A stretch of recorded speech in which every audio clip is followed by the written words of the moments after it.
तर आजच्या व्हिडिओमध्ये आपण तो 40वा प्रश्न पाहणार आहोत. प्रश्न काय आधी आपल्याला व्यवस्थित समजून घ्यायचं आहे. सुनीताच्या पुढे 15 मुली व 13 मुलगे आहेत. सुनीता मागून 10व्या क्रमांकावर उभी आहे, तर त्या रांगेत एकूण किती मुले आहेत? रांगेतील स्थान यावर आधारित प्रश्न आहे. तर पहा विद्यार्थ्यांनो, तुम्ही प्रश्न व्यवस्थित आधी समजून घ्यायचा आहे आणि मग याचं उत्तर शोधायचं आहे. आपल्याला माहिती दिली आहे की सुनीताच्या पुढे 15 मुली आणि 13 मुलगे आहेत. म्हणजेच तिच्या पुढे एकूण किती मुले आहेत हे काढण्यासाठी आपल्याला दोघांची बेरीज करावी लागेल. 15 अधिक 13 किती येणार आहे बेरीज? 28.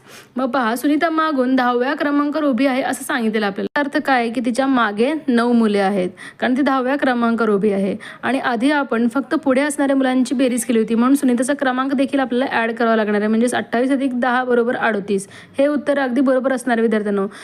यामध्ये आपल्याला अजिबात गोंधळून जायचं नाही आहे. तर अशा प्रकारे या प्रश्नाचं बरोबर उत्तर असणार आहे 38. आय होप की तुम्हाला हा प्रश्न आता व्यवस्थित समजला असणार आहे. आणि जर कुठल्या प्रश्नाबद्दल शंका असेल तर तुम्ही मला कमेंट करून सांगू शकता. धन्यवाद.